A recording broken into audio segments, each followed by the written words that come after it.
Lord. அபிஷேக அப்போஸ்தல கிறிஸ்தவ சபையின் சார்பாக இந்த காலை ஆராதனைக்கு நாங்கள் உங்களை அன்போடு வரவேற்கிறோம். கர்த்தர் மிகவும் நல்லவர், அவர் கிருபை என்றும் உள்ளது. இந்த வேளையிலும் நாம் ஒருமனப்பட்டவர்களாக தேவ சமூகத்திலே நம்மை தாழ்த்தி ஒப்பு கொடுத்து இந்த ஆராதனையை நாம் ஆரம்பிப்போம்.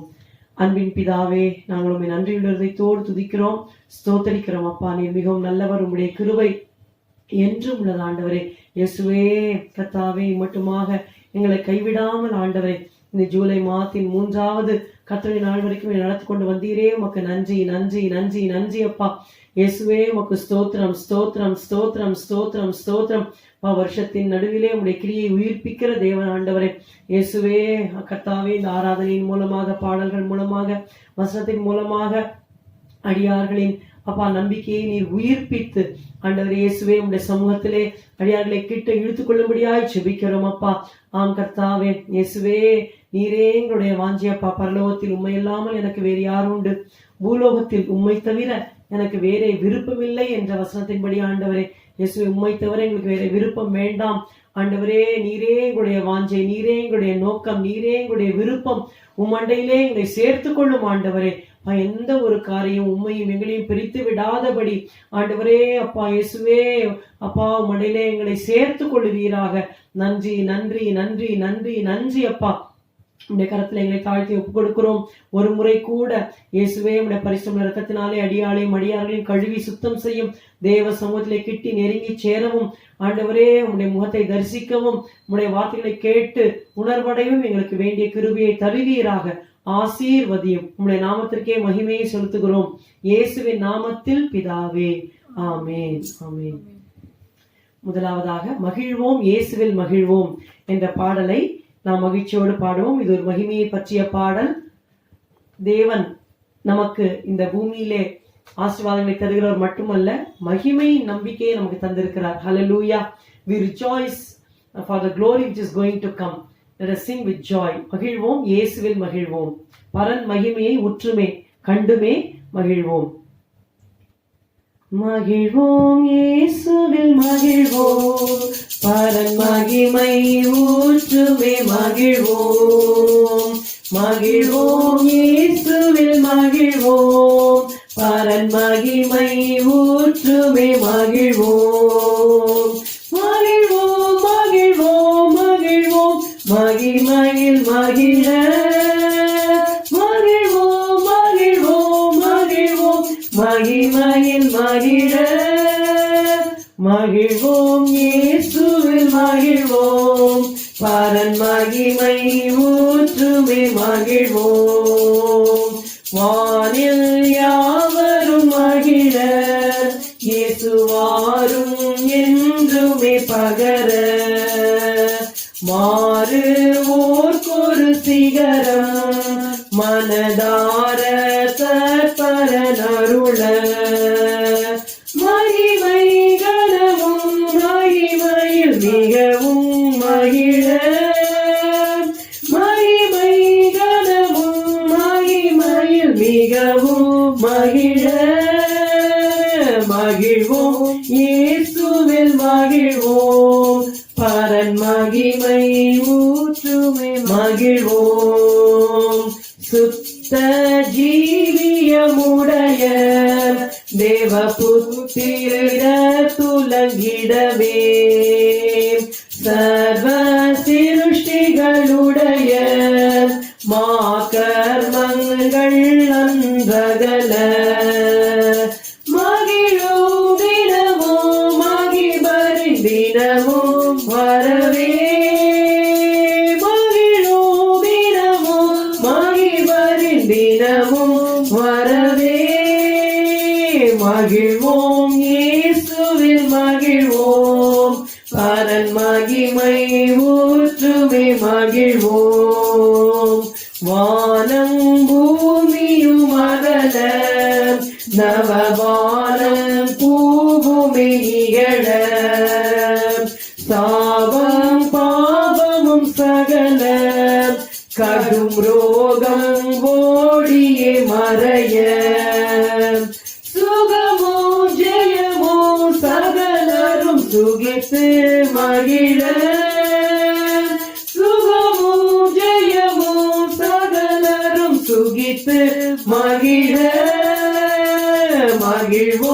இயேசுவில் மகிழ்வோம், பரன் மகிமை ஊற்றுமே மகிழ்வோம். பொன்னா வீதிகளுடைய அரும் சொல்லால் உரைப்பதற்கரிய மின்னும் வஜிர ஒளியே நரர் கண்டு நடந்திடும் அருளே. கண்ணீர் கவலையும் நன்னா நகரினில் மகிழ, கண்ணீர் கவலையும் நன்னா நகரினில் மகிழ மகிழ்வோம், இயேசுவில் மகிழ்வோம், பரன் மகிமை ஊற்றுமே மகிழ்வோம். பளிங்கு போல் ஜீவனரியே இரு கரையும் ஜீவனின் மரமே, பசியும் தாகமும் இல்லையே அங்கு புசிக்க ஜீவனின் கனியே. புசிப்போம் ருசிப்போம் இயேசுவில் நித்தியம் மகிழ, புசிப்போம் ருசிப்போம் இயேசுவில் நித்தியம் மகிழ மகிழ்வோம், இயேசுவில் மகிழ்வோம், பரன் மகிமை ஊற்றுமே மகிழ்வோம். சுத்த ஆவியும் சுதனும் செய்த மீட்பின் செயலாதை பரனும் மற்றும் தூதர்கள் கணமும் அங்கு ஊற்று உள்ளம் மகிழ. போற்றி புகழ்வோம் நூதன செயலில் மகிழ, போற்றி புகழ்வோம் நூதன செயலில் மகிழ மகிழ்வோம், இயேசுவில் மகிழ்வோம், பரன் மகிமை ஊற்றுமே மகிழ்வோம். மகிழ்வோம், இயேசுவில் மகிழ்வோம், பரன் மகிமை ஊற்றுமே மகிழ்வோம். ஹல்லேலூயா. உலகத்தோருக்கு முன்பாகவே நமக்காக ஆண்டவர் இத்தனை காரியங்களை ஆயத்தம் பண்ணி வைத்திருக்கிறார். பளிங்கு போன்ற ஜீவ நதி, அங்கே ஜீவ விருட்சத்தின் கனி அந்த மரம் இருக்கிறது. அங்கே பசியும் தாகமும் இல்லையே அங்கு புசிக்க ஜீவனின் கனியே. ஹல்லேலூயா. இந்த உலகத்திலே நாம் எவ்வளவு பாடுகள் பட்டாலும் நமக்காக ஒரு மகிமை ஆண்டவர் வைத்திருக்கிறார். இந்த பழைய வானம் பூமி எல்லாம் அகன்று புதிய வானம் பூமி உண்டாகும் என்ற அந்த வாக்குத்தத்தத்துக்காக நாம் காத்து கொண்டிருக்கிறோம். சாபம் பாவம் சகல ரோகம் எல்லா டிசீஸும் ஓடி மறைந்து விடும். சுகமும் ஜெயமும் சகலரும் சுகித்து மகிழ. ஹல்லேலூயா. அந்த பரலோக வாழ்க்கைக்காக நாம் இந்த பூமியில ஆயத்தப்பட்டு கொண்டிருக்கிறோம். இரண்டாவது பாடலாக ஆங்கிலத்திலே Sing the wondrous love of Jesus என்ற ஆங்கில பாடலை மகிழ்ச்சியோடு நாம் பாடுவோம். Sing the wondrous love of Jesus. Sing the wondrous love of Jesus, sing His mercy and His grace. In the mansions bright and blessed, He'll prepare for us a place. When we all get to heaven, what a day of rejoicing that will be. When we all see Jesus, we'll sing and shout the victory. When we all get to heaven, what a day of rejoicing that will be. When we all see Jesus, we'll sing and shout the victory. While we walk the pilgrim's pathway, clouds will overspread the sky. But when traveling days are over, not a shadow, not a sigh. When we all get to heaven, what a day of rejoicing that will be. When we all see Jesus, we'll sing and shout the victory. When we all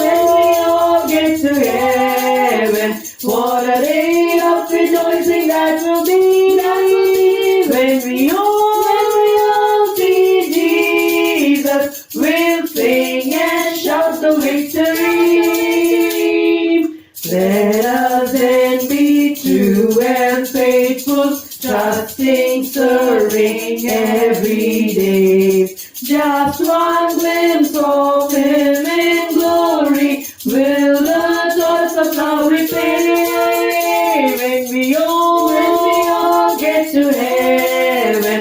What a day of rejoicing that will be.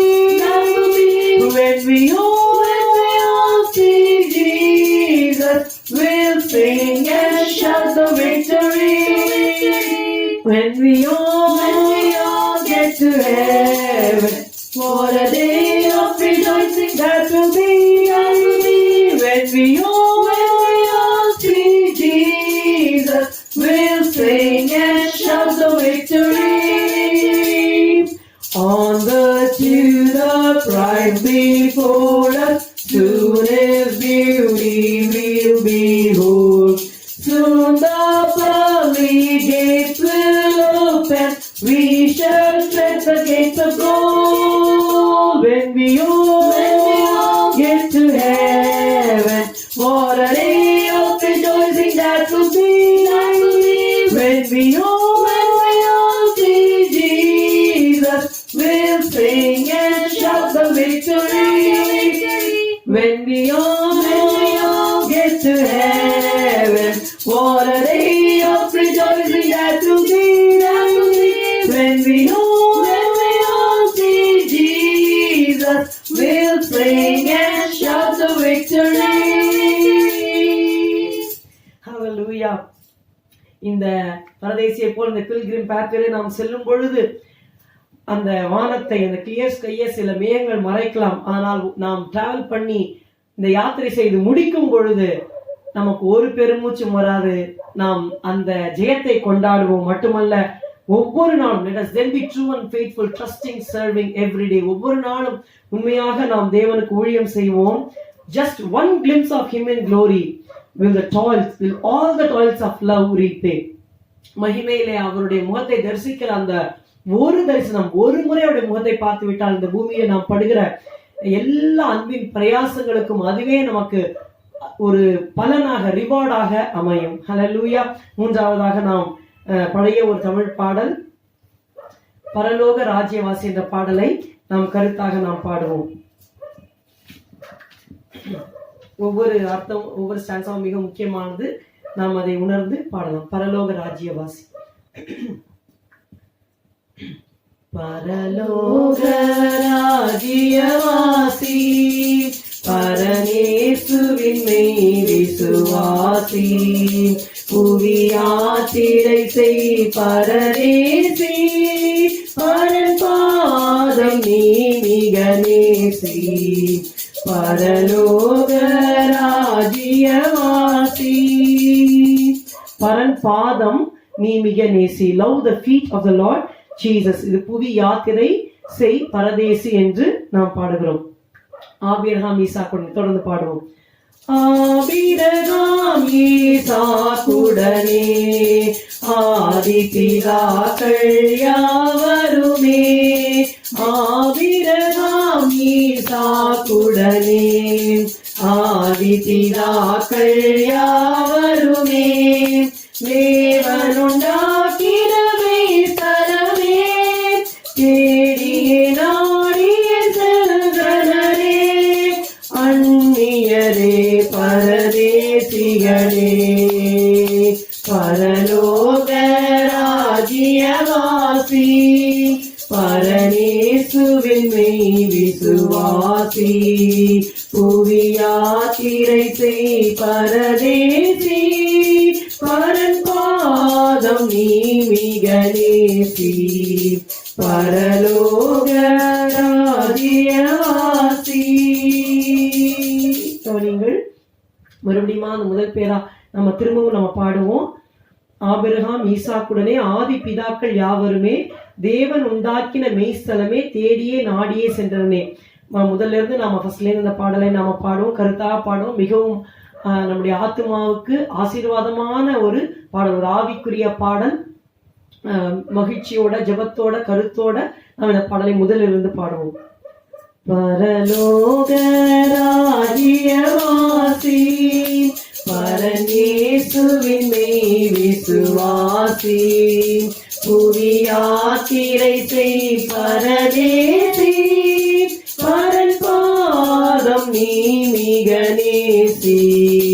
பரலோக ராஜ்யவாசி. ஆவிரதம் ஈசாக்குடனே ஆதி பிதாக்கள் யாவருமே தேவனுண்டாக்கினமே தலவே தேடி நாடி செல்கிறனே. அந்நியரே பரதேசிகளே பரலோக ராஜ்யவாசி. பரமேசுவின் மெய் விசுவாசி புரியாத்திரை செய் பரதேசி. பரன் பாதம் நீ மிக நேசி. பரலோக ராஜ்யவாசி. திரும்பியே பாரோ மறந்த தேசம் தீவிரம் செல்வோம் சுயதேசம். திரும்பியே பாரோ மறந்த தேசம் தீவிரம் செல்வோம் சுயதேசம். தூதர்கள் வாழோ பரமதேசம் தூய பிதாவோடு வீசும் தேசம். மேலோக பக்தரின் சொந்த தேசம். பரலோக ராஜ்யவாசி. பரன் இயேசுவின் மெய் விசுவாசி புரியாத்திரை செய் பரதேசி. பரன் பாதம் நீ மிக நேசி. பரலோக ராஜ்யவாசி. தனித்தனியே யாத்திரை செல்லுவோம் கூட்டங்களாக திரண்டு செல்வோம். குடும்பம் குடும்பமாக செல்வோம். ஜாதி ஜனங்களும் கூடி செல்வோம். சேனாதிபதி கர்த்தத்தின் செல்லுவோம்.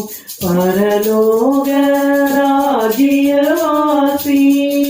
பரன் இயேசுவின் மெய் விசுவாசி புவியாத்திரை செய் பரதேசி. பரன் பாதம் நீ மிக நேசி. பரலோக ராஜ்யவாசி. நன்மையும் மேன்மையுமாம் நகரம் நல்ல திவார புது நகரம். வாக்குதத்தத்திட நகரம் விசுவாசத்தால் அடையும் நகரம். ஏறுகின்றோம் சீயோன் சிகரம். பரலோக ராஜ்யவாசி. பரன் இயேசுவின் மெய் விசுவாசி புவியாத்திரை செய் பரதேசி. பரன் பாதம் நீ மிக நேசி. பரலோக ராஜ்யவாசி. சாவு துக்கம் அங்கே இல்லையே. சாத்தானின் சேனை அங்கில்லையே. கண்ணீர் கவலை அங்கில்லையே. காரிருள் கொஞ்சமும் அங்கில்லையே. பஞ்சம் பசி ஒன்றும் அங்கில்லையே. பரலோக ராஜ்யவாசி. பரன் இயேசுவின் மெய் விசுவாசி புரியாத்திரை செய் பரதேசி. பரன் பாதம் நீ மிக நேசி. பரலோக ராஜ்யவாசி. வெண்வஸ்திர பவனி நடக்க வெண்குரு தோலை கொடி பறக்க. பேரிடி சோதிர நொறி முழங்க பெருவெள்ள ஓசை பாட்டொலிக்க.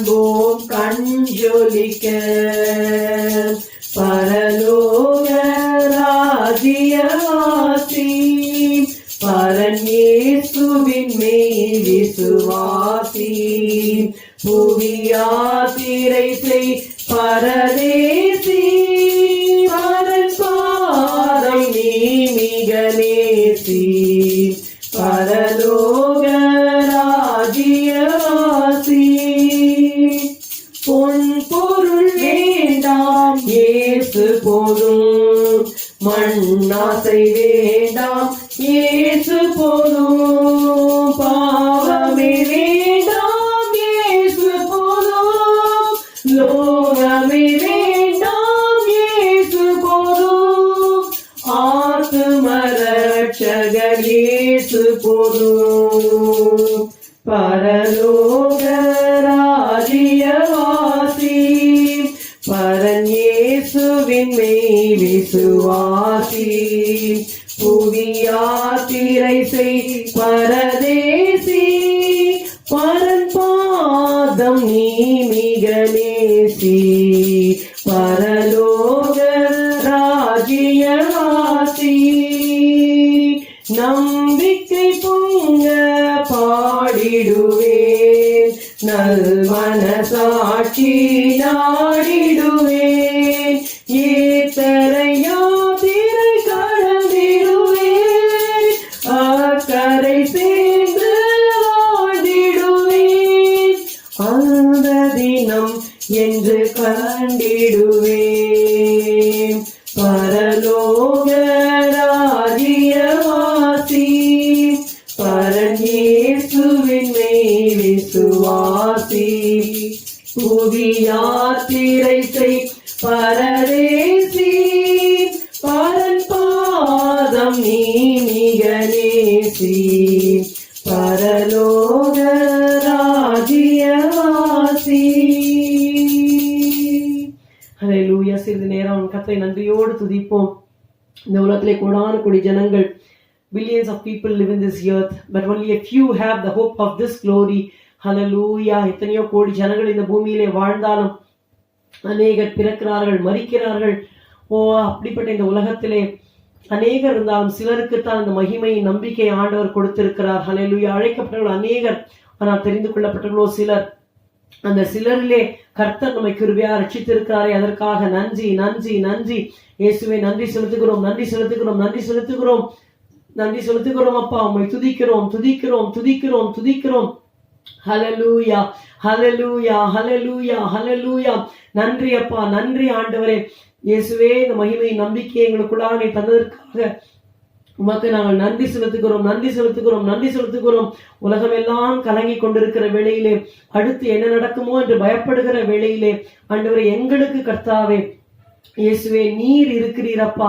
ஆண்டவரே, எங்களுக்கு ஆண்டவரே உடைய நோக்கத்தை, ஒரு திட்டத்தை நீர் எங்கள் வாழ்க்கையில வைத்து எங்கள் நடத்தி கொண்டிருக்கிறீர். ஆண்டவரே, நீர் அறியாமல் எதுவுமே எங்களுடைய வாழ்க்கையில் நடக்காது. எங்கள் தலையில மயிலெல்லாம் நீர் எண்ணி வைத்திருக்கிறீரப்பா. ஹல்லேலூயா. Fear not, for you are more worthy than many sparrows என்று சொன்னீர் ஆண்டவரே. அநேகம் அடைக்கலான் குருவிகளை பார்க்கலாம் நீங்கள் விசேஷித்தவர்களாய் இருக்கிறீர்கள் என்று சொன்னீர் ஆண்டவரே. ஹல்லேலூயா ஹல்லேலூயா. 2 காசுக்கு 5 அடைக்கலான் குருவிகளாய் இருக்கிறார் அல்லவா? அந்த இலவசமாய் வந்த ஒரு அடைக்கலான் குருவி கூட பிதாவின் சித்தம் இல்லாமல் தலையிலே விழாது என்று சொன்னீரப்பா. நன்றி ஆண்டவரே. எங்கள் மேல் நீர் வைத்திருக்கிற அன்பிற்காக, கரிசனைக்காக நாங்கள் நன்றி நன்றி நன்றி என்று சொல்லுகிறோம் அப்பா. ஹல்லேலூயா ஹல்லேலூயா. நன்றி செலுத்துகிறோம் ஆண்டவரே. ஹல்லேலூயா ஹல்லேலூயா. நாம் என்ன சொல்லுவோம் ஆண்டவரே? இந்த பூமியிலே வாழ்கிறேன், நீர் என் மேல் கிருபையா இரக்கமாக ஆண்டவரே மனதுருக்கத்தோடு என்னை நீர் காண்பீரப்பா. உம்முடைய அன்பின் அந்த கொடி என் மேல் படருகிறது. ஹல்லேலூயா. I am longing to see you one day face to face. Hallelujah. That is our desire, our longing. Adam was created, Eve, they both were created to see the Lord face to face, but they lost that because of sin. ஆனா கர்த்தராகிய இயேசு கிறிஸ்து நமக்காக சிலுவை மரத்திலே தொங்கி மரித்து மறுபடியுமாக நம்மை தேவனோடு முகமுகமாய் அவரை காணும் அந்த கிருபையை நமக்கு திரும்ப தந்திருக்கிறார். அந்த பாடலை நாம் பாடி கர்த்தரை நாம் மகிமைப்படுத்துவோம். You are filled with compassion and mercy and grace, with your banner of love over me. I am longing to see you one day face to face, and to be with you endlessly. Lord, how lovely you are to me. Lovely Lord, you are all to me. Lovely Lord, full of purity, worthy of honor and majesty. Lord, how lovely you are to me. Lord, how lovely you are to me. You are bright as the sunrise and fairest of all. Unto you all the glory will be. You are God of creation and Lord of my life. I will worship you faithfully. Lord, how lovely you are to me. Lovely Lord, you are all to me. Lovely Lord, full of purity, worthy of honor and majesty. Lord, how lovely you are to me. Lord, how lovely you are to me. We will worship the name of the holiest one. We will worship your excellency. We will give you the glory for things you have done, and be thankful eternally. Lord, how lovely you are to me. Lovely Lord, you are all to me. Lovely Lord, full of purity, worthy of honor and majesty. Lord, how lovely you are to me. Lord, how lovely you are to me. Hallelujah, hallelujah, hallelujah. ஆண்டவரே, உம்முடைய முகத்தை ஆண்டவரே முகமுகமாக உம்மை காணுகிற அந்த நாளுக்காக நாங்கள் ஏங்கி இருக்கிறோம் அப்பா. இயேசுவே, உமக்கு ஸ்தோத்திரம், ஸ்தோத்திரம், ஸ்தோத்திரம், ஸ்தோத்திரம், ஸ்தோத்திரம். ஆண்டவரே, உம்மை நாங்கள் ஆராதிப்போம் ஆண்டவரே. We will worship you faithfully and will be thankful to you eternally, Lord. Hallelujah. நன்றி, நன்றி, நன்றி, நன்றி, நன்றி. ஆண்டவரே, பாவ சேற்றிலிருந்து எங்களை தூக்கிவிட்ட கிருபைக்காக நன்றி அப்பா. கண்மலையின் மேல் நீர் எங்களை நிறுத்தின கிருபைக்காக நன்றி அப்பா. எங்கள் தேவனை துதிக்கும் புதுப்பாட்டை எங்கள் நாளிலே நீ தந்ததற்காக நன்றி ஆண்டவரே. ஹல்லேலூயா. பரிசுத்தவான்களோடு எங்களை இணைத்ததற்காக நன்றி ஆண்டவரே. உம்முடைய வெளிச்சத்திலே ஒளியிலே நடக்கும்படியாக எங்களை தெரிந்து கொண்டதற்காக நன்றி அப்பா. நன்றி, நன்றி, நன்றி ஆண்டவரே. இயேசுவே, நன்றியோடு உம்மை துதிக்கிறோம், நன்றியோடு உம்மை துதிக்கிறோம், நன்றியோடு உம்மை துதிக்கிறோம் அப்பா. ஹல்லேலூயா. இந்த 2020 வருஷத்திலே பாதி வருஷத்தை கடந்து ஆண்டவரே ஜூலை மாதத்தின் பாதியிலே வந்திருக்கிறோம் ஐயா. ஹல்லேலூயா. ஆண்டவரே, எல்லாம் உடைய கிருபை, கிருபை, கிருபை, கிருபை தொடர்ந்து உம்மோடு நடக்க எங்களுக்கு வேண்டிய கிருபையை தருவீராக. ஹல்லேலூயா. இயேசுவே, எங்களை தாழ்த்தி உடைய கரத்தில் ஒப்புக்கொடுக்கிறோம். உமக்கே சகல துதி கன மகிமை நாங்கள் செலுத்துகிறோம். இயேசுவின் நாமத்தில் பிதாவே, ஆமென். இந்த வேளையிலேயும் நாம் ஒருமனப்பட்டவர்களாக ஒரு முறை கூட நாம் ஜெபத்தை ஏறெடுப்போம். இந்த லாக்டவுன் ஜூலை 31 வரைக்கும் இருக்கிறது. கர்த்தர் எப்படியாவது ஒரு நல்ல விடுதலையை கொடுத்து இந்த வைரஸ்னால் அஃபெக்ட் பண்ணப்படுகிறவர்கள் அந்த எண்ணிக்கையெல்லாம் குறைந்து விடுதலையோடு நாம் சபைகளிலே கூடி ஆராதிக்க தேவன் அனுகிரகம் செய்ய வேண்டும். ஹல்லேலூயா. நாம் ஒரு மனதோடு ஜெபிக்கலாம். அன்பின் பிதாவே, நன்றி நிறுத்தோடு நாங்கள் உம்மை துதிக்கிறோம் அப்பா. ஆண்டவரே, உன் பக்கத்தில் 1000 பேரும் உன் வலதுபுறத்தில் 10,000 பேரும் விழுந்தாலும் அது உன்னை அணுகாது என்று சொன்னீர் ஆண்டவரே. ஹல்லேலூயா. வாதை உன் கூடாரத்தை அணுகாது என்று சொல்லி நாதா, இம்மட்டுமாக உடைய சட்டைகளின் மறைவிலே நீர் எங்களை வைத்து பாதுகாத்து கிருபைக்காக நன்றி. நன்றியப்பா. பொல்லாதங்களை தொடாதபடிக்கு ஆண்டவரே ஒன்றாக உங்களை சேதப்படுத்துவதில்லை என்ற வசனத்தின்படி ஹல்லேலூயா எங்களை காத்ததற்காக நன்றி அப்பா. பாதாளத்தின் வாசல் சபையை மேற்கொள்ளாது என்று சொன்னீர் ஆண்டவரே. அது போல நீர் எங்களையும் எங்கள் குடும்பங்களையும் எங்கள் சபையையும் ஆண்டவரே காத்த கிருபைக்காக நன்றி நன்றி நன்றி செலுத்துகிறோம். தொடர்ந்து ஆண்டவரே உடைய கரங்களிலே எங்களை தாழ்த்தி ஒப்புக்கொடுக்கிறோம். எங்கள் சபையாரை ஒப்புக் கொடுக்கிறோம். தனித்தனியாக பெயர் பெயராக குடும்பம் குடும்பமாக ஓ ஹல்லேலூயா தேவ சமூகத்திலே இயேசுவின் கரங்களுக்குள்ள ஒப்புக் கொடுக்கிறோம். ஐயா தயவு செய்து காத்துக்கொள்ளும் ஆண்டவரே. இயேசுவே நன்றியப்பா நன்றியப்பா நன்றியப்பா நன்றி. ஒவ்வொருத்தர் வாழ்க்கையில் இருக்கிற தேவனுடைய திட்டங்கள் தீர்மானம் அந்த நோக்கம் நிறைவேறும்படியாய் ஜெபிக்கிறோம். தடையாய் வருகிற எல்லா காரியங்களும் இயேசுவே நாமத்தாலே தகர்த்தெரிக்கப்படுவதாகப்பா. நன்றி. தகர்த்து எரியப்படுவதாக. நன்றி நன்றி நன்றி அப்பா. The breaker goes before you என்று சொல்லி ஆண்டவரே தடைகளை நீக்கி போடுகிறவர் எங்களுக்கு முன்பாக நீர் கடந்து செல்கிறபடினாலே உமக்கு நன்றி அப்பா. ஓரி பாலா தாலா மானா ஷபாத்தியா லபௌரியா நன்றி நன்றி நன்றி நன்றி அப்பா. நன்றி ஆண்டவரே நன்றி ஆண்டவரே நன்றி அப்பா நன்றி ஆண்டவரே. அப்படியே செய்வதற்காக ஸ்தோத்திரம் ஆண்டவரே. ஸ்தோத்திரம் அப்பா ஸ்தோத்திரம். பரலோகத்தின் தேவனானவர் அப்பா எங்களுடைய காரியத்தை கைகூடி வர பண்ணுவீர் ஆண்டவரே. நன்றி செலுத்துகிறோம் அப்பா. ஆண்டவரே உம்முடைய சித்தத்தை அடியார்களுடைய வாழ்க்கையிலே குடும்பத்திலே ஊழியத்திலே ஆண்டவரே நீர் பரிபூர்ணமாய் நிறைவேற்றுவீராக அப்பா. இந்த வார்த்தைகளை கேட்டுக்கொண்டிருக்கிற இந்த ஜெபத்திலே கலந்து கொள்கிற ஒவ்வொருத்தருடைய வாழ்க்கையிலும் அவருடைய குடும்பத்திலும் ஆண்டவரே அவர்கள் செய்கிற கைது செய்கிற எல்லா வேலையிலும் ஊழியத்திலும் ஆண்டவரே உம்முடைய சித்தம் பரிபூர்ணமாய் நிறைவேறட்டும் ஆண்டவரே. நன்றி அப்பா நன்றி அப்பா நன்றி ஆண்டவரே நன்றி ஆண்டவரே. நீர் அப்படியே செய்வதற்காக நன்றி அப்பா. தேவரே சகலத்தையும் செய்ய வல்லவர். நீர் செய்ய நினைத்தது தடைபடாது என்பதை நாங்கள் அறிந்திருக்கிறோம் ஆண்டவரே. ஹல்லேலூயா நன்றி. சர்வ வல்லமையுள்ள தேவனுடைய கரத்திலே உம்முடைய பிள்ளைகளை அடியாள் விசுவாசத்தோடு ஒப்புக் கொடுக்கிறேன் ஆண்டவரே. இயேசுவே அவள் கடந்து போகிற அந்த பாதை உங்களுக்கு தெரியும் அப்பா. ஆண்டவரே புலம்பலை ஆனந்த களிப்பாய் மாற்றுகிற எங்கள் தேவனுடைய கரத்திலே ஒப்புக் கொடுக்கிறேன் ஆண்டவரே. அப்பா எந்தெந்த பிள்ளைகள் அங்கே புலம்பி கொண்டிருக்கிறார்களோ ஆண்டவரே அந்த புலம்பலை அப்பா ஆனந்த களிப்பாய் நீர் மாற்றுவீராக மாற்றுவீராக மாற்றுவீராக. இருளை வெளிச்சமாய் மாற்றுவீராக. ஹல்லேலூயா நிச்சயமாகவே முடிவு உண்டு. உன் நம்பிக்கை வீண் போகாது என்று ஆண்டவர் சொல்லுகிறார். ஹல்லேலூயா. நீமா ரபா லதுனா மஷபா தியா லபௌரியாந்தரபா ஜெபத்தை விட்டு விடாதே என்று கர்த்தர் சொல்லுகிறார். ஹல்லேலூயா. தளர்ந்த முழங்கால்களை பலப்படுத்து என்று ஆண்டவர் சொல்லுகிறார். ஹல்லேலூயா ஹல்லேலூயா ஹல்லேலூயா. தளர்ந்த கைகளை திட்டப்படுத்தி தள்ளாடுகிற முழங்கால்கள் பலப்படுவதாக. உங்கள் தேவன் சீக்கிரமாய் பதிலளிக்க வருகிறார். ஓரி மானா தீரா மானா ஷபாத்தியா லபௌரியா என் தேவன் வருவார். ஹல்லேலூயா. நன்றி அப்பா நன்றி அப்பா நன்றி ஆண்டவரே. உம்மை நம்புகிற ஒருவர் முகம் கூட ஆண்டவர் வெட்கப்படாத ஆண்டவரே. எங்கள் முகங்களில் இருந்து கண்ணீரை துடைக்கிற எங்கள் தேவன் எங்களோடு இருக்கிறீரப்பா. நன்றி நன்றி நன்றி நன்றி நன்றி நன்றி நன்றி அப்பா.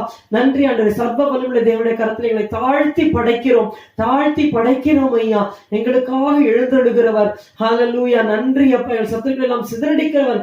ஒரு வழியா எங்களுக்கு விரோதமாய் வருகிறவர் 7 வழியாய் சிதறி போகும்படி செய்கிறவர்.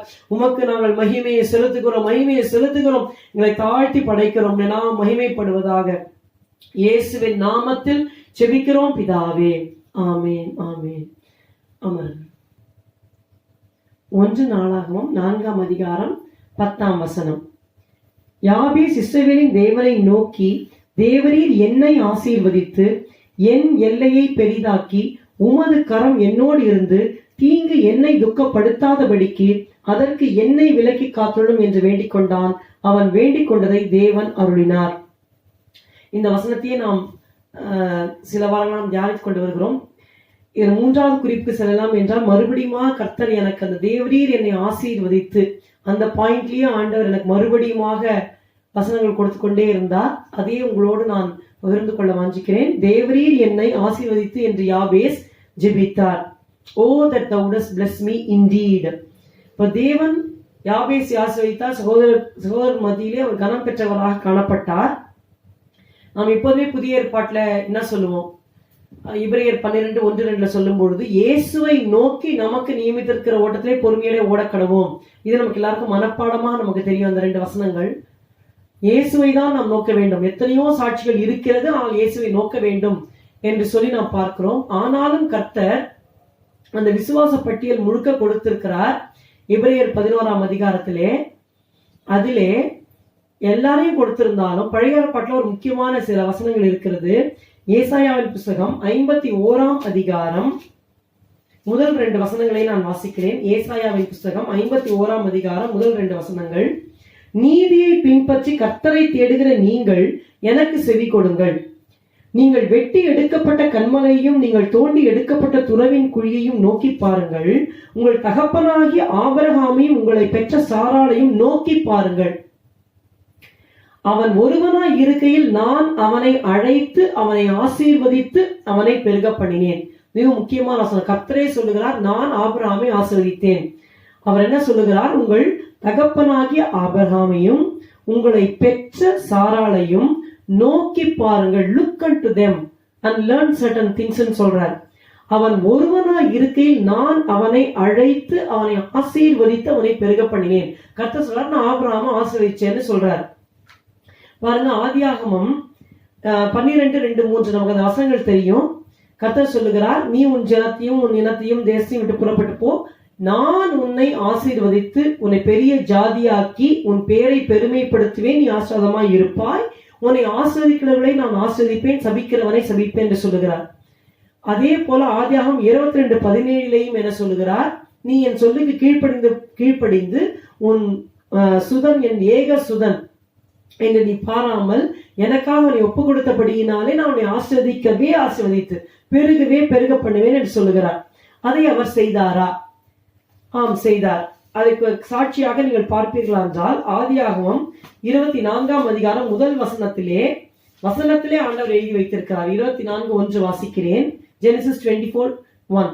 ஆபிரகாம் வயது சென்று முதிர்ந்தவனானான்.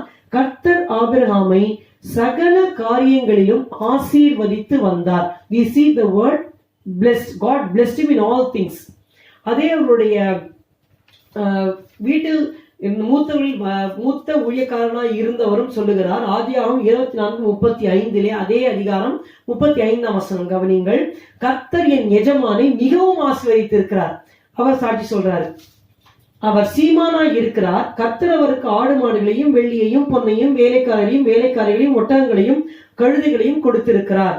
சோ இப்படிதான் ஆசீர்வதித்திருக்கிறார் என்று சொல்லி அந்த மூத்த வேலைக்காரன் சாட்சி சொல்லுகிறார்.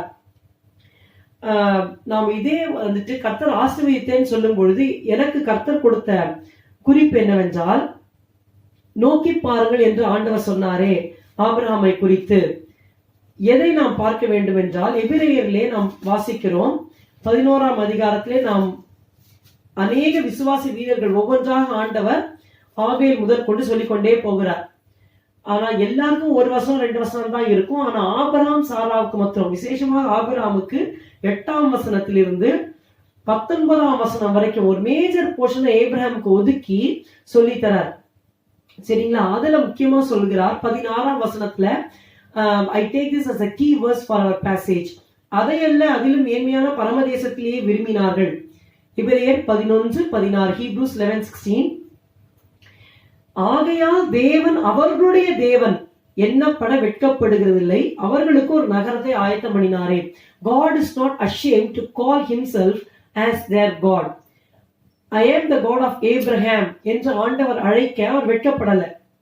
இதுதான் ஆண்டவர் என்னோடு பேசினார். கர்த்தர் சொன்னார், அநேகர் ஆண்டவரத்தில் ஆசீர்வாதத்தை பெற்றுக் கொள்கிறார்கள், ஆனால் பெற்றுக்கொண்ட பிற்பாடு ஆண்டவரை மறந்து விடுகிறார்கள், அவரை தேடுகிறதிலே ஸ்லாக் ஆயிடுறாங்க. அப்ப கர்த்தரால அவங்களை பற்றி பெருமையாக பேச முடிகிறது இல்லை, ஆசீர்வாதத்தை வாங்கிவிட்டு மறந்து விடுகிறார்கள். அதனால கர்த்தர் அவர்களை குறித்து மேன்மையாக பேச முடியல. ஆனா கர்த்தர் இங்க சொல்லுகிறார், நான் ஆபிரகாமை அழைத்தேன், ஆசீர்வதித்தேன், அவர்களுடைய தேவன், நான் ஆபிரகாமின் தேவன் என்று சொல்ல நான் வெட்கப்படவில்லை என்று சொல்லுகிறார். There are 3 things which I want to say about the blessing of Abraham. Abraham ஆசீர்வதிக்கப்பட்டார். அவருடைய வாழ்க்கையிலே அவருடைய பிரதிபலிப்பு எப்படி இருந்தது? அதை நாம் புரிந்து கொள்ளாம நம்ம பிளெஸிங் பிளெஸிங் பிளெஸிங் அதையே நம்ம ஃபோக்கஸ் பண்ணிட்டு நம்ம வெளியில போயிட்டோம் அப்படின்னு சொன்னா, நம்முடைய பெர்ஸ்பெக்டிவ், நம்ம காண்கிற அந்த காரியம் தவறாக நம்ம பார்த்துருவோம். சாதாரணமா பிளெஸிங்ஸ் நம்ம வாங்கிக்கணும், அதோட நம்மளுடைய எண்ணங்கள் குறுகி போய்விடும். ஆனா அப்படி இருக்கக்கூடாது. ஆபிரகாமின் வாழ்க்கை இந்த நாளிலே அந்த வசனங்கள் எபிரேயர் 11ஆம் அதிகாரம் 8-19 வரை இருக்கிற வசனங்களை நாம் தியானித்து நாம் சில பாடங்களை கற்றுக்கொள்ளுவோம். முதலாவதாக எபிரேயர் 11:8 கவனியுங்கள். விசுவாசத்தினாலே ஆபிரகாம் தான் சுதந்திரமாக பெறப்போகிற இடத்திற்கு போகும்படி அழைக்கப்பட்ட போது கீழ்ப்படிந்து தான் போகும் இடம் இன்னதென்று அறியாமல் புறப்பட்டு போனான். First I would say Abraham was obedient to the call of God. We see Abraham's obedience to God's call. புறப்பட்டு போனான். நிறைய அந்த வேர்ப்ஸ் தான் ஆண்டவர் என்கிட்ட காமிச்சாரு. புறப்பட்டு போனான், குடியிருந்தான், காத்திருந்தான், அறிக்கையிட்டார்கள், பிற்பாடு விரும்பினார்கள், ஒப்பு கொடுத்தான் என்று திரும்பவும் பெற்றுக்கொண்டான். இப்படி அநேக அந்த வேர்ப்ஸ் நம்ம வாசிக்கலாம். முதலாவது புறப்பட்டு போனான். பாருங்கள், ஆபிரகாம் ஊர் என்கிற கல்தேயர் பட்டணத்தில் இருக்கும் பொழுது மகிமையின் தேவன் அவருக்கு தரிசனமாகி அந்த இடத்துல கூப்பிடுகிறார். இதை அப்போஸ்தலர் 7ஆம் அதிகாரம் 2ஆம் வசனத்திலே நாம் வாசிக்கிறோம். அப்போஸ்தலர் 7:2. அதற்கு அவன், சகோதரரே, பிதாக்களே, கேளுங்கள். நம்முடைய பிதாவாகிய ஆபிரகாம் காரானூரிலே குடியிருக்கிறதுக்கு முன்னமே மெசொப்பொத்தாமியா நாட்டிலே இருக்கும்போது மகிமையின் தேவன் அவனுக்கு தரிசனமாகி, நீ உன் தேசத்தையும் உன் இனத்தையும் விட்டு புறப்பட்டு நான் உனக்கு காண்பிக்கும் தேசத்துக்கு வா என்றார். இந்த இடத்துல ஆண்டவர் எந்த வாக்குத்தத்தமும் சொன்ன மாதிரி தெரியல. மகிமையின் தேவன் பிரசன்னமானாரு. ஆபிரகாம் சொல்றாரு, நீ உன் இனத்தையும் தேசத்தையும் விட்டு நான் உனக்கு காண்பிக்கிற தேசத்துக்கு வான்னு சொல்றாரு. அங்க எந்த வாக்குத்தத்தையும் சொன்னாப்ல அங்க பார்க்கவே முடியாது. So he comes to எந்த இடத்துல வருகிறார் என்று சொன்னால், முதல்ல ஹாரான் என்கிற இடத்துக்கு வருகிறார். பிற்பாடு மறுபடியும் அங்கே தேரா மரிக்கிற வேளையிலே அங்கிருந்து மறுபடியும் கானானுக்கு அவர் புறப்பட்டு வருகிறார். பாருங்கள், அவர் அந்த நதிக்கு புறத்தில் அந்த யோசுவா 24:2 வாசித்தீங்களானா, விக்கிராரனை செய்தவர்களாக யெகோவா தேவனையும் அவங்க வணங்கினாங்க, விக்கிராரனையும் செய்து கொண்டிருந்தாங்க. நிம்மதியா அந்த இடத்துல வியாபாரம் பண்ணிட்டு சந்தோஷமா இருந்தாங்க. ஆனா கர்த்தர் இடைப்பட்டு கிட்டத்தட்ட ஒரு 70 வயசு இருக்கும் ஆபிரகாமுக்கு. முதல் ஃபர்ஸ்ட் காலிங் வரும்போது he should be around 70 or 71 like that. அவருக்கு 2வது தடவை கூப்பிடும் போதுதான், அவர் கானானுக்கு வரும்பொழுதுதான் அவருக்கு 75 வயதாகிறது. சோ அந்த 70வது வயதுல ஆண்டவர் சொல்லுகிறார், நீ உன் தேசத்தையும் இனத்தையும் விட்டு புறப்பட்டு வா. இப்போ அவ்வளோ நாள் ஒரு கலாச்சாரத்துல ஒரு பொதுவான ஒரு குடும்ப வாழ்க்கையில வாழ்ந்துட்டாங்க. 70 வருஷம் வாழ்ந்திருக்கிறாரு. அங்கிருந்து ஆண்டவர் எல்லாத்தையும் பேசிட்டு வர சொல்றாரு. எவ்வளவு ஃப்ரெண்ட்ஸ் இருந்திருப்பாங்க, குடும்பம், உறவினர்கள், சொத்து, நிலம் எல்லாமே இருந்திருக்கும். ஆனா எல்லாத்தையும் விட்டுட்டு ஒரு பெரிய ஒரு பிரயாணத்தை ஆண்டவர் மேற்கொள்ள சொல்றாரு. இது ஒரு பயங்கரமான பிரயாணம். எனக்கு தெரிஞ்சு ஒரு 45 வருஷம் முன்பாக அரும்பாக்கம் நீங்க பாத்தீங்கன்னா குண்டும் குழியும் மேடுமா, அதுல ஒரு ரோடும் கிடையாது, ஒரே முள் புதல் காடா இருந்தது. அப்ப 45 வருஷம் முன்னாடியே இந்த சென்னையில இருக்கக்கூடிய ஒரு இடம் அப்படி இருக்குமானா, 2000 வருஷம் முன்பு ஆபிரகாம் வாழ்ந்த காலத்திலே ஒரு ஊர் விட்டு ஒரு ஊர்னா எப்படி இருந்திருக்கும்? நடுவுல வழி, பயங்கரமான பாலைவனங்களும் வனாந்தரங்களும் மிருகங்களும் இருக்கக்கூடிய இடமாக, ஒரு டேஞ்சரஸ் ஒரு டிராவலிங் ட்ரிப்பாக அது ஆபிரகாமுக்கு இருந்திருக்கும். ஆனா அவர் எல்லாத்தையும் கர்த்தர் பேசிட்டார்ன்ற ஒரே காரணத்துக்காக எல்லாத்தையும் ரிஸ்க் பண்ணிட்டு அந்த ஒரு ஆபத்தை இருந்தா கூட அதை பொருட்படுத்தாம கீழ்ப்படிந்து போகிறார். அததான் எபிரேயர்ல நம்ம வாசிக்கிறோம். விசுவாசத்தினாலே ஆபிரகாம் தான் சுதந்திரமாக பெறப்போகிற இடத்திற்கு போகும்படி அழைக்கப்பட்ட போது கீழ்ப்படிந்து தான் போகிற இடம் இன்னதென்று அறியாமல் புறப்பட்டு போனான். It was a life of sacrifice. கர்த்தர் பேசிட்டாருன்னு சொல்லிட்டு ஒண்ணுமே தெரியாது, ஆனா அப்படியே விட்டுட்டு புறப்பட்டு போறார். நம்முடைய ஆபிரகாம் விசுவாசிகளின் தகப்பன் என்றும் தேவனுடைய சிநேகிதர் என்றும் அழைக்கப்பட்டார். அவர் தன்னுடைய பெற்றாரின் அன்பு எல்லாத்தையும் நிறைய சாக்ரிஃபைஸ் பண்ண வேண்டியது. பாருங்கள், நான் கூட ஆண்டவராக இயேசுவை பின்பற்றும் பொழுது ஆண்டவர் என்ன சொல்லுகிறார்? லூக்கா 9:23 சொல்லுகிறார், ஒருவன் என்னை பின்பற்றி வர விரும்பினால் அவன் தன்னைத்தான் வெறுத்து தன் சிலுவை எடுத்துக்கொண்டு என்னை பின்பற்ற கடவன். அனுதினமும் தன்னை வெறுத்து என்னை பின்பற்ற கடவன் ஆண்டவர் சொல்றார். லூக்கா 14:26 நீங்கள் வாசிப்பீர்களானால், லூக் 14:26 கர்த்தர் சொல்லுகிறது ரொம்ப ஒரு ஆழமாக பயங்கரமா இருக்கும். லூக் 14:26, யாதொருவன் என்னிடத்தில் வந்து தன் தகப்பனையும் தாயையும் மனைவியும் பிள்ளைகளையும் சகோதரிகளையும் தன் ஜீவனையும் வெறுக்காவிட்டால் எனக்கு சீஷனா இருக்க மாட்டான். இப்ப இயேசுப்பா தன்னை ஏத்துக்கிட்ட உடனே எல்லாரையும் வெறுக்க சொல்றாரா? கிடையாது. வாட் டஸ் ஹி மீன்? நம்ம எல்லாரையும் ஆண்டவர் நேசிக்க சொல்றார். தேவன் அன்பாகவே இருக்கிறார், எல்லாரும் நேசிக்கணும். ஆனா கர்த்தரோட இருக்கிற உறவுக்கு தடையாக வேற ஒருவர், தகப்பனோ தாயோ சகோதரர்களோ சகோதரிகளோ கணவனோ பிள்ளைகளோ யாராவது வருவார்கள் என்று சொன்னால் the priority goes to the Lord. அப்ப கர்த்தரை நாம் நேசிக்கும் பொழுது அவர்களை நாம் வெறுக்க வேண்டி வரும். அதான் சொல்றாரு, யாதொருவன் என்னிடத்தில் வந்து தன் தகப்பனையும் தன் தாயையும் மனைவியையும் பிள்ளைகளையும் சகோதரரையும் சகோதரிகளையும் தன் ஜீவனையும் வெறுக்காவிட்டால் எனக்கு சீஷனா இருக்க மாட்டான். நாங்கள் இயேசு ஏற்றுக்கொண்ட பொழுது என்னன்னா, அவ்வளவு அன்பார்ந்த தகப்பன், தாய், உறவினர்கள், நண்பர்கள் எல்லாரும் ஒட்டு மொத்தமாக எங்களை அப்படியே வெறுத்து விட்டார்கள். அன்பை இழக்கிறது மட்டுமில்ல, they became our deadly enemies. So when we want to follow the Lord Jesus, there's a price to pay. நம்ம வந்து ஆபிரகாமை ஆண்டவர் ஆசீர்வதித்தார் அப்படின்னு சொன்னா அவர் என்ன பண்ணினார்? கர்த்தர் அழைத்த அழைப்புக்கு கீழ்ப்படிந்தார். கீழ்ப்படிந்து நம்ம கர்த்தருடைய அன்புல நம்ம முன்னேறும் பொழுது மனிதர்கள் நமக்கு சத்துருக்களாக மாறிவிடுவார்கள். யாரோ தூரத்துல இருக்கிறவங்க நம்ம வெறுத்தா பரவாயில்ல, ஆனா என்னுடைய விஷயத்துல என்னுடைய சொந்த பெற்றாரும் என்னுடைய உறவினர்களும் they hated us to the core. அந்த பகைமையை வந்து தாங்கிக்கவே முடியாது. நான் கர்த்தர் கிருபையாக அந்த பாதையிலே அழைத்து கொண்டு வந்தார். சோ முதலாவதாக when we see Abraham was blessed, what do we learn from Abraham's life? Abraham ஆசீர்வதிக்கப்பட்டார் என்று சொன்னால் எதை நாம் கற்றுக்கொள்கிறோம்? அவர் விசுவாசத்தினாலே கீழ்ப்படிந்தார். He was obedient to the call of God. Secondly, I would like to read from Hebrews 11:9-16 வருது. எபிரேயர் 11:9-16 அவருடைய அறிக்கை.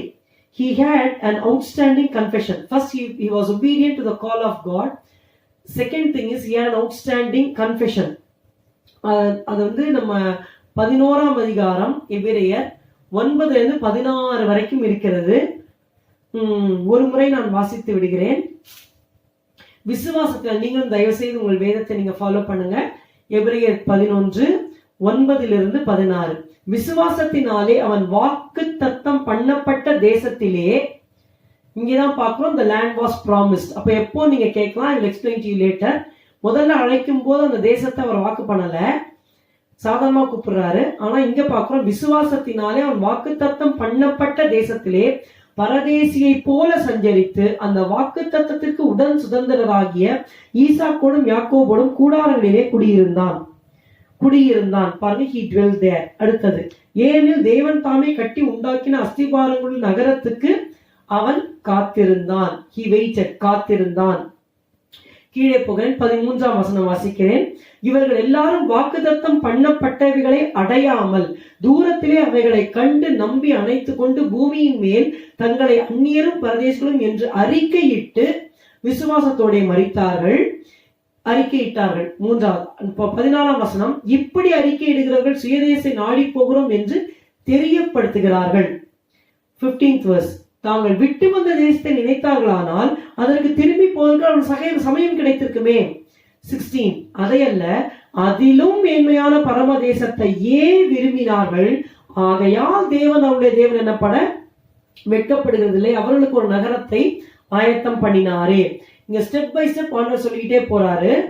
பாருங்க, நான் உங்ககிட்ட முன்னாடி சொன்ன மாதிரி முதல்ல அழைக்கும் பொழுது ஆண்டவர் தேசம் தருவேன்னு சொல்லல, நான் காண்பிக்கிற தேசத்துக்கு நீ கிளம்பி போ அப்படிங்கிறார். அதாவது அப்போஸ்தலர் 7:2 முதல் அழைப்பை பார்க்கிறோம். உடனே அவர் தான் கிளம்பி வரார். கூடவே அவங்க அப்பாவும் அவருடைய சகோதரன் மகன் லோத்தும் ஒட்டிக்கிறாங்க. God called only Abraham, but along with him his father and his brother's son கூடவே சேர்ந்து வராங்க, லாட்டும் சேர்ந்து வராங்க. அவங்க வந்தது எங்க வந்தாங்கன்னா ஹாரான் என்கிற இடத்திலே வந்து தங்கி விடுகிறார்கள். இதை ஆதியாகமம் 11ஆம் அதிகாரத்திலே நாம் வாசிக்கிறோம். 31ஆம் வசனத்திலே, ஊர் என்கிற கல்தேயருடைய பட்டணத்தை விட்டு கானான் தேசத்துக்கு போக புறப்பட்டான். அவர்கள் ஆரான் மட்டும் வந்த போது அங்கே இருந்து விட்டார்கள். தேராகுடைய ஆயுசு நாட்கள் எல்லாம் 205 வருஷம். தேராகு ஆரானிலே மரித்தான். கர்த்தர் ஆபிராமை நோக்கின அடுத்த சாப்டர் ஆரம்பிக்குது.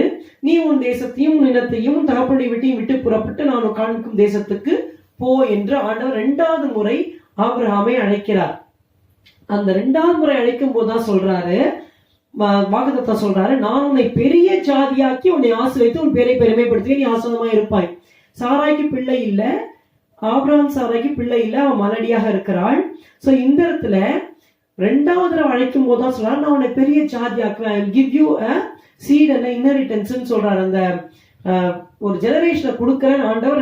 ஆதியாகமம் 12:2 வாக்கு பண்றாரு. இந்த வாக்குதத்தை கேட்ட பிற்பாடு 4ஆம் வசனத்துல கர்த்தர் ஆபிரகாமுக்கு சொன்னபடியே அவன் புறப்பட்டு போனான். அப்பொழுது அவருக்கு 75 வயதாக இருந்தது. புரியுதுங்களா? ஸோ செகண்ட் காலிங்ல தான் 75 இயர்ஸ். இப்போ ஆபிரகாம் அந்த தேசத்திலே சுற்றி அந்த சீகேம்ன்ற இடத்துக்கு மோரே என்ற சமபூமி மட்டும் வந்தான். அந்த இடத்துல கர்த்தர் ஆபிரகாம் தரிசனமாகி உன் சந்ததிக்கு இந்த தேசத்தை கொடுப்பேன். ஸோ கொஞ்ச நாள் கழிச்சு அந்த ஸ்டார்ட் பண்றதுக்கு முன்னாடி சந்ததியை கொடுப்பேன்னு சொல்றாரு.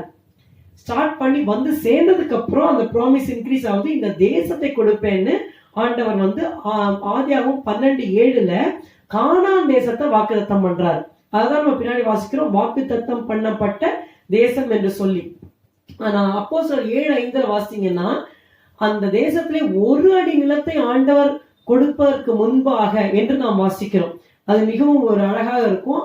அப்போஸ்தலர் 7:5 நாம் வாசிக்கும் பொழுது, இதிலே ஒரு அடி நிலத்தையாகலும் அவனுடைய கையாட்சிக்கு கொடாமல் இருக்கையில் அவனுக்கு பிள்ளை இல்லாது இருக்கும் போது உனக்கும் உனக்கு பின்வரும் உன் சந்ததிக்கும் இதை சுதந்திரமாக தருவேன் என்று அவனுக்கு வாக்கு தத்தம் பண்ணினார். சோ அந்த ஆதியாகமம் 12:7 தான் கர்த்தர் அந்த தேசத்தை தருவேன்னு வாக்கு தத்தம் பண்றாரு. ஆனா ஒரு அடி நிலம் கூட சொந்தமா இல்ல.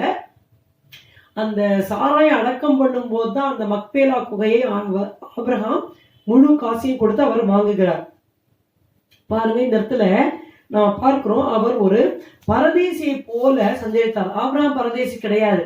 வெள்ளியும் பொன்னும் ஒட்டங்கள் வேலைக்காரிகள் இருக்கிற பெரிய சீமான அவரு. நம்ம பார்க்கிறோம், அவர் ஆதியாகமும் 14:14 அவர் வீட்டிலே இருக்கிற வேலைக்காரர்கள் பிறந்த 318 பேர் கைப்பிடிந்தவர்கள் இருந்தார்கள். அப்ப எவ்வளவு பெரிய ஒரு மாஸ்டர் பாருங்க. நம்ம வீட்டுல ஒரு சர்வெண்ட் இருந்தாலே பெரிய விஷயம். நம்ம வந்து நினைச்சுக்குவோம், நம்ம வந்து குட் ஸ்டேட்டஸ் நினைச்சுப்போம். 2 பேர் 3 பேர் இருந்தா அவங்க ரொம்ப பணக்காரங்களா இருப்பாங்க. 318 கைப்பிடிந்த வீட்டுல பிறந்தவங்க அப்படின்னா அவங்க அம்மா அப்பா தான் வேலைக்காரங்க. அவ்வளவு குடும்பங்களை, வேலைக்கார குடும்பங்களை ஆபிரகாம் வைத்திருந்தார். அவ்வளவு பெரிய ஒரு பணக்காரர் தான் ஆபிரகாம். சரிங்களா? அப்போ இந்த அவ்வளவு பெரிய பணக்காரராக இருந்தாலும் அவர் எப்படி வாழ்ந்தார்? பரதேசியை போல சஞ்சரித்தார். பாருங்கள், குடியிருந்தான். மறுபடியும் அந்த வார்த்தைகளை மாத்திரம் உங்களுக்கு சொல்லுகிறேன்.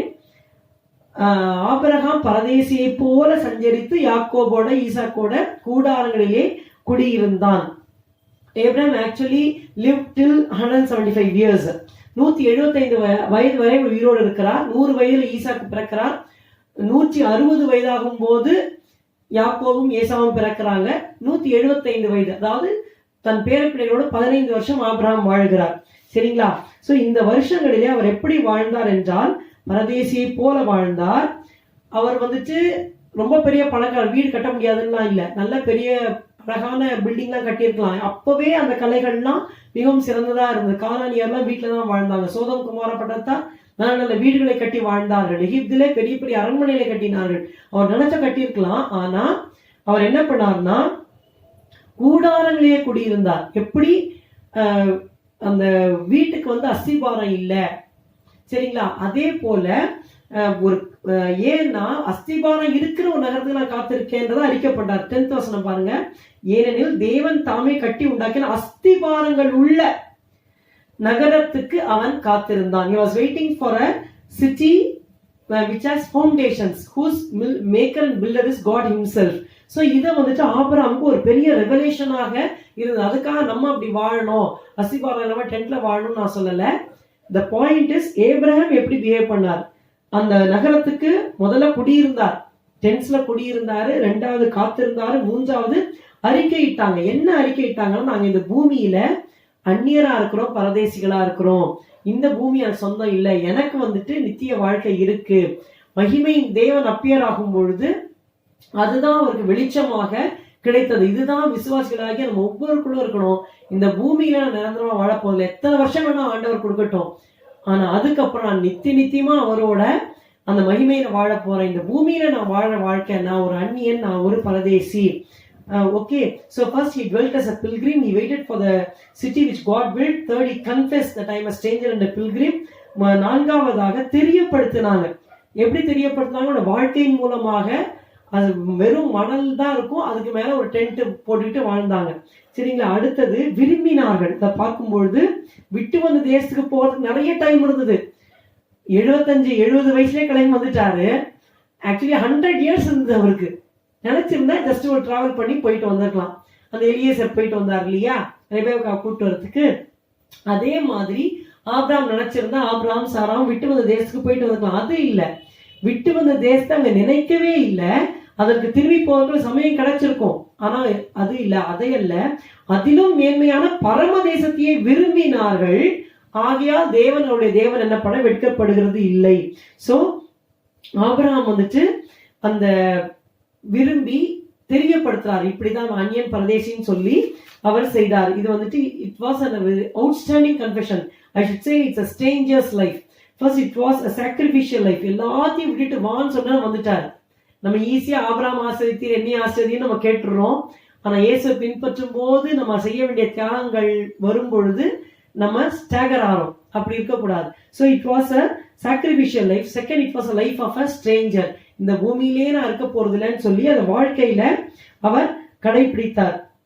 சரிங்களா. ஆக்சுவலி ஆபிரகாமுக்கு ஆண்டவர் என்ன பண்ணல, ஒரு நிலம் கூட தரல. வாக்கு தத்தத்துக்கு அது கான்ட்ரரியா இருக்கிற மாதிரி தான் நமக்கு தோன்றுகிறது. நம்ம தேவ பிள்ளைகளாகிய நம்ம வாழ்க்கையில நம்ம வந்து வாக்குத்தத்தங்களை பெற்றிருந்தாலும் உபத்திரவங்கள், துன்பங்கள், நெருக்கங்கள், ஆபிரகாம் வாழ்க்கையில பார்த்தா ஒரு பஞ்சம் கூட வந்தது. கானான் தேசத்துக்கு போய் சேராரு, பஞ்சம் வந்தது, எகிப்துக்கு போயிட்டு திரும்பி வராரு.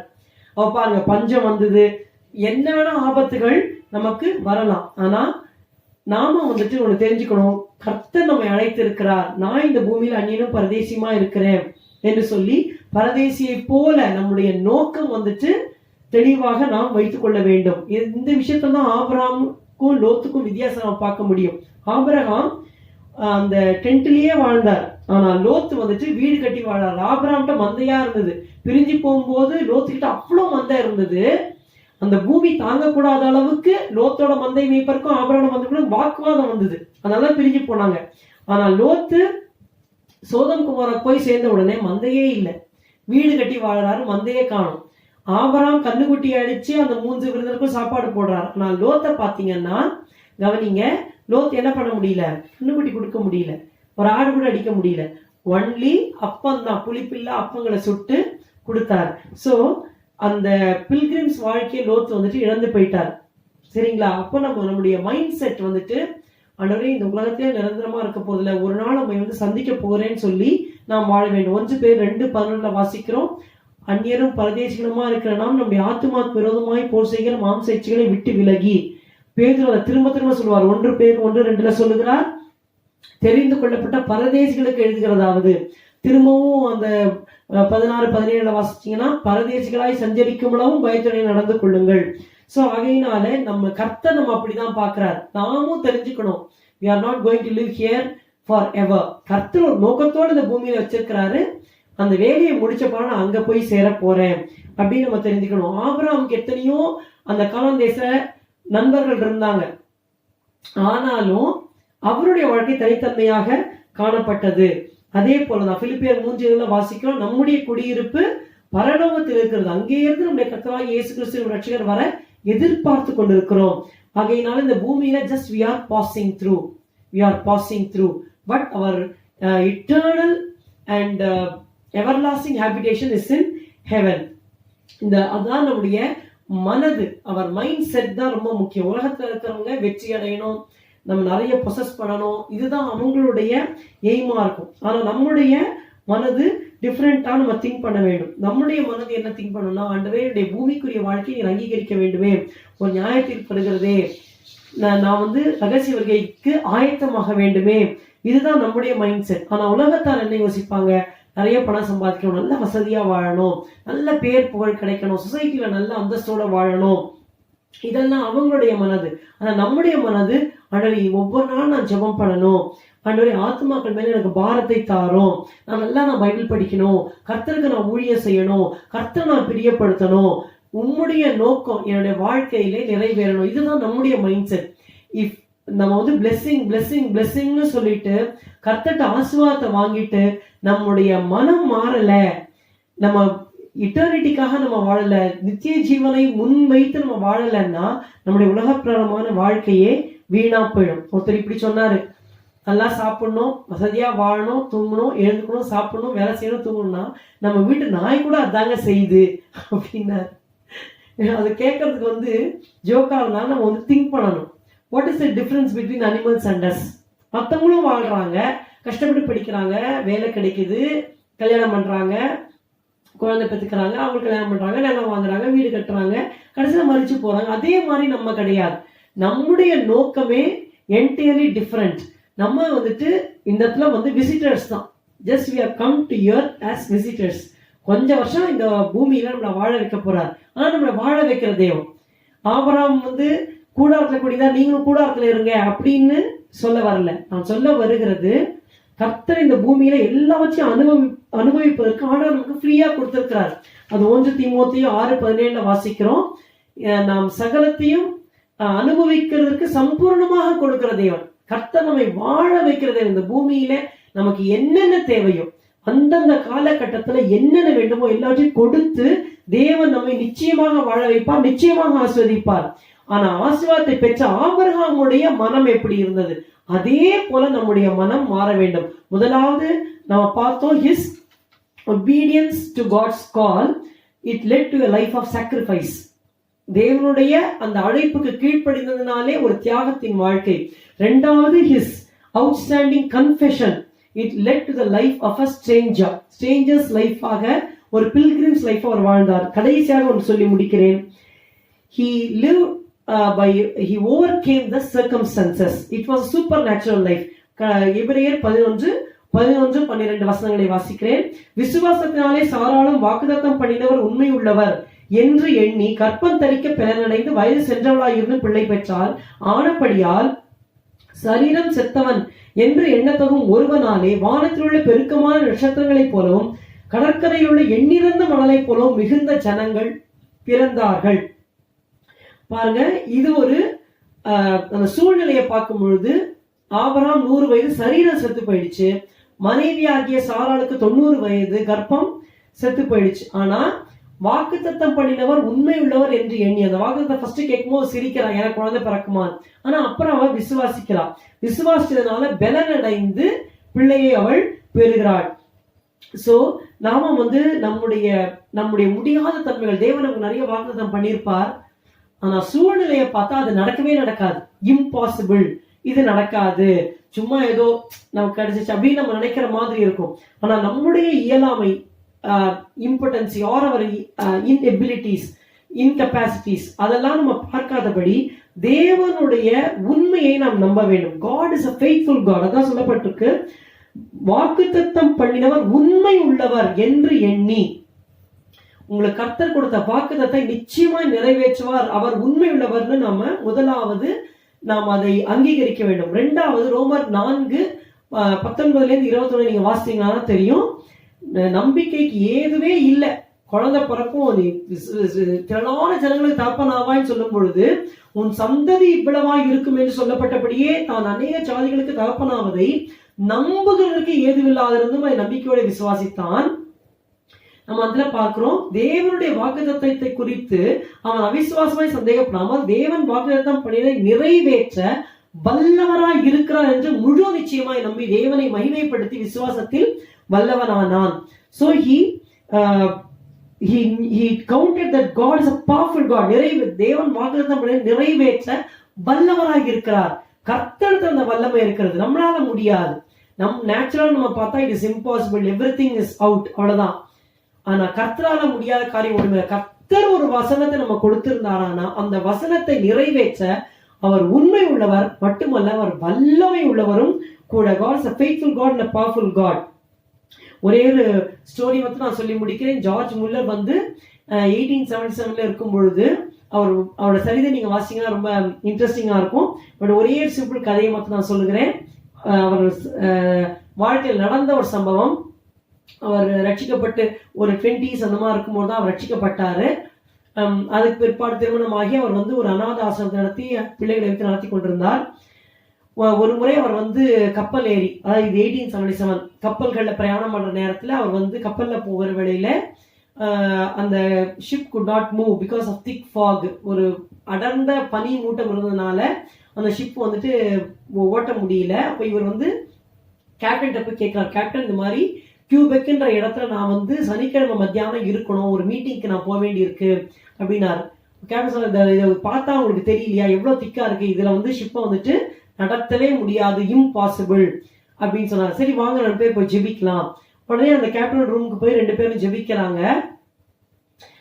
இவ ஜெபிக்கும் போது மறுபடியும் அந்த கேப்டன் சொல்றாரு, இதெல்லாம் நடக்கவே நடக்காது, நம்ம ஜெபிக்கலாம் சொல்லிட்டு இவர் ஜெபிச்சார். ஆண்டவரே நீங்க தான் இந்த பனிமூட்டத்தை எடுத்து போட்டு நாங்க போகிறதுக்கு நீங்க உதவி செய்யணும். நெக்ஸ்ட் அந்த கேப்டன் ஜெபிக்க வந்தார். அப்ப இவர் சொன்னார், நீங்க வந்து ஜெபிக்காதீங்க, முதல்ல நீங்க தேவனை நீங்க விசுவாசிக்கல, 2வது நான் ஏற்கனவே விசுவாசிச்சேன், கர்த்தர் ஜெபத்தை கேட்டுட்டாரு, இப்ப போய் கதவை திறந்து பாருங்க. அவர் மேல போய் ஏறி கதவை திறந்து பார்த்தா பனியே இல்லை, எல்லாம் கிளியரா இருக்கிறது. பாருங்க கர்த்தர் எப்படி, நம்மால முடியாது, ஆனா தேவன் நமக்கு ஒரு வாக்குத்தத்தை கொடுத்து விட்டால் நிச்சயமா அதை நிறைவேற்றுவார். ஆகையில God is a faithful God and a powerful God. Abraham overcame the circumstances. சூழ்நிலைகளை அவர் மேற்கொண்டார். It's a life of supernatural. So ஆகையினால தேவன்கிட்ட நம்ம கேட்க போறோம், ஆண்டவரே ஆபிரகாமை நீர் ஆசீர்வதித்தீரப்பா இந்த 3 காரியங்கள்ல. He was obedient to the call of God. It led to a life of sacrifice. நம் தேவனுடைய அழைப்புக்கு அவர் கீழ்ப்படிந்தார், அது ஒரு தியாகத்தின் வாழ்க்கையை உருவாக்கிற்று. 2வது Abraham's confession. It was outstanding confession.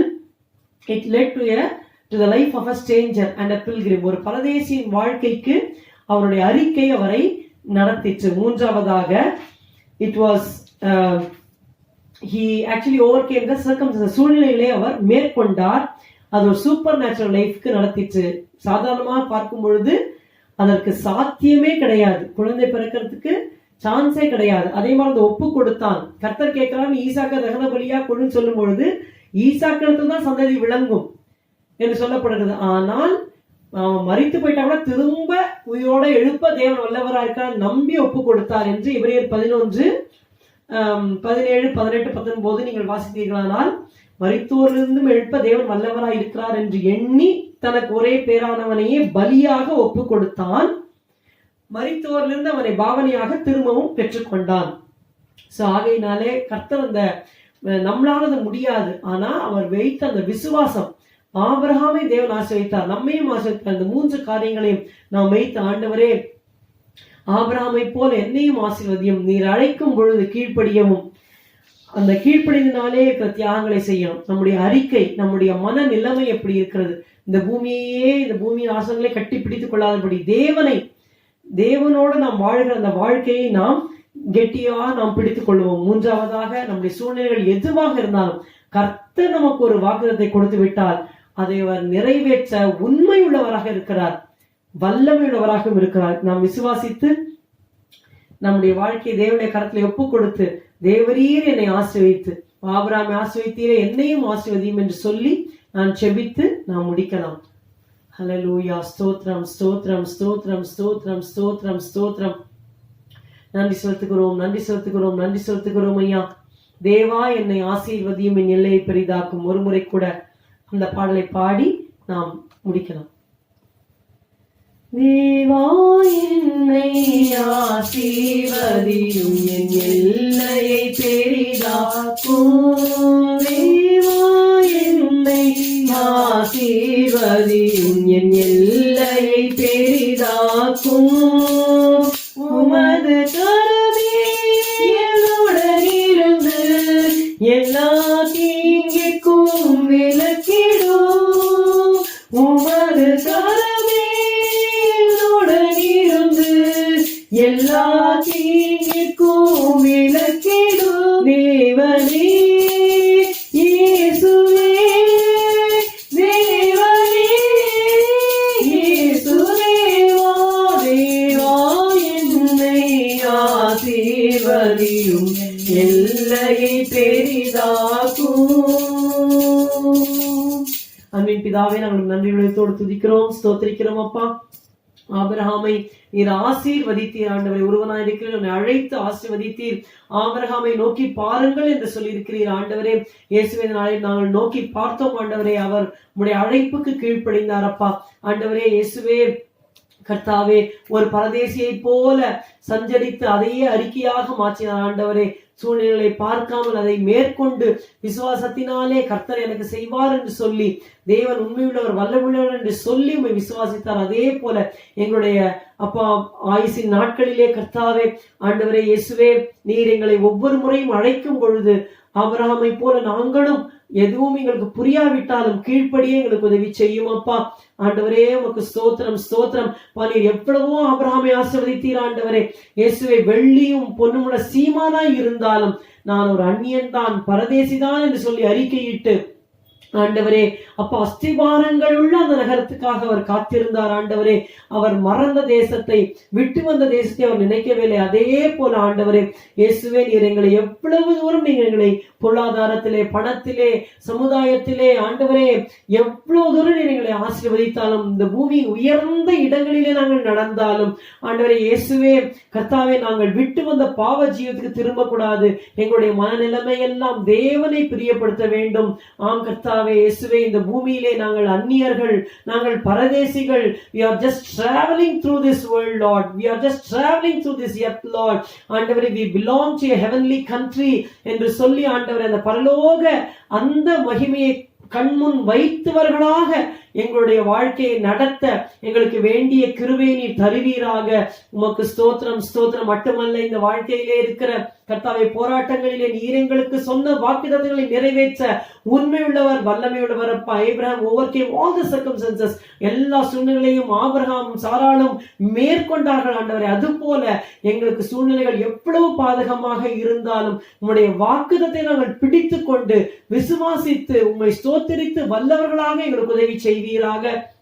ஆண்டவரே, நீர் எங்களுக்கு வாக்குத்தத்தம் பண்ணியிருக்கிற காரியங்களை நாங்கள் சுதந்திரித்து உங்களுடைய நாமத்திற்கு மகிமை செலுத்த எங்களுக்கு வேண்டிய கிருபையை தாரும் ஆண்டவரே. அப்பா, பூமிக்கு உரியவைகளை அல்ல மேலானவைகளையே தேடுங்கள். நீங்கள் கிறிஸ்துவுடன் கூட எழுந்ததுண்டானால் பூமிக்குரியவளை அல்ல, இவ்வுலகத்திற்குரியவளை அல்ல, மேலானவளையே தேடுங்கள், நாடுங்கள் என்று சொன்னீர் ஆண்டவரே. இந்த வசனத்தை இருதயத்திலே நாங்கள் பதித்து அப்பா ஒவ்வொரு முறையும் ஆண்டவரே ஆண்டவரே மேலானவளை தேட கர்த்தாவே ஆவிக்குரிய காரியங்களை நாங்கள் நாடி தேடி வாஞ்சிக்க எங்களுக்கு உதவி செய்வீராக.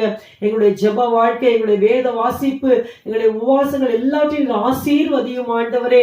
உம்மண்ணையில கிட்டி நெருங்கி சேர எனக்கும் எங்களுக்கு கிருபை தாரும்.